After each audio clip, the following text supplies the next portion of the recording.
She's the most requested guest in the history of our show. And the Time Magazine Athlete of the Year, Miss Caitlin Clark. Please welcome everyone.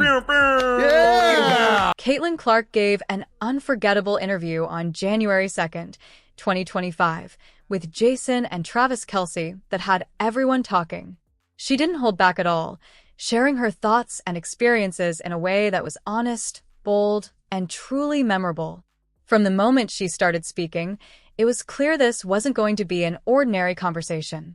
Caitlin opened up about her incredible journey, the challenges she's faced, and her unique perspective on everything from life in the WNBA to navigating the whirlwind of fame. The interview wasn't just entertaining. It felt iconic because of how real Caitlin was. She spoke with passion and confidence, making it clear why she's not only one of the most talked about athletes today, but also one of the most respected voices in women's sports. Whether it was sharing personal stories, reflecting on her achievements, or addressing tough topics head-on, Caitlin gave fans a deeper look into her world, and it was nothing short of amazing. Is there any accomplishment, I guess, of all these accolades that has meant the most to you?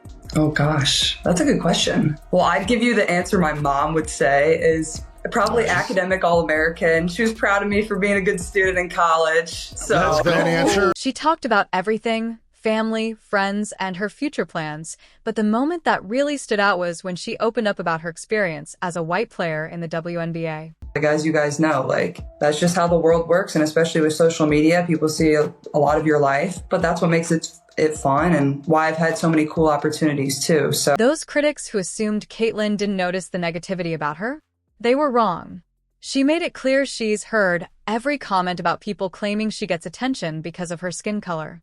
Instead of ignoring it, she turned the moment into something powerful, thanking her fans for their support through all the drama. And I think that's kind of something that needs to kind of become, more prevalent. And I know universities are trying to start having in-house NIL people or whatever it is, or in-house lawyers or whatever it is to kind of try to manage that. Caitlin Clark got emotional during her interview, and honestly, it made us love her even more.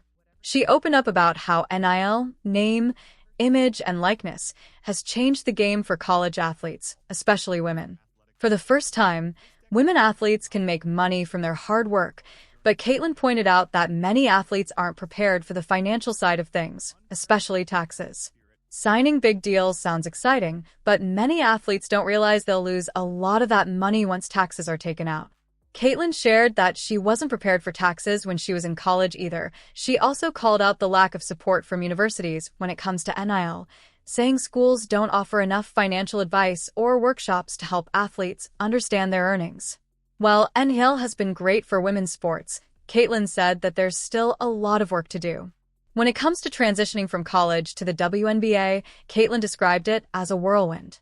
1 minute you're playing in a national championship, and the next you're drafted and moving to a new city with barely any time to adjust.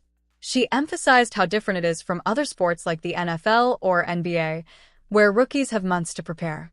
In the WNBA, it's more like a crash course, and it's tough both physically and mentally. Caitlin also discussed the NBA's ratings and why fans seem to be disengaging. She said that the players are so talented that the game looks easy, and fans think they're not trying. She pointed out how the game has become more skill-based and less physical, which some fans miss. On a lighter note, Caitlin suggested a 4-point line to spice things up, as well as a rule where players get extra points if they make consecutive baskets, like in NBA Jam. She also joked about adding hockey-style fights with a penalty box, which got everyone laughing. But Caitlin's point was that the NBA could use some changes to make it more exciting. She didn't shy away from discussing the WNBA's tough schedule. With 40 games in a few months, there's hardly any time to rest or recover. The compact schedule is exhausting, and Caitlin compared it to a never-ending treadmill that leaves players physically drained and mentally worn out. Finally, Caitlin spoke about the resource gap between the WNBA and NBA. From charter flights to mental health support, WNBA players don't have the same resources as their NBA counterparts. Caitlin wasn't asking for anything extreme, just basic support like recovery time and mental health access. She made it clear that while the league is making progress, it still has a long way to go.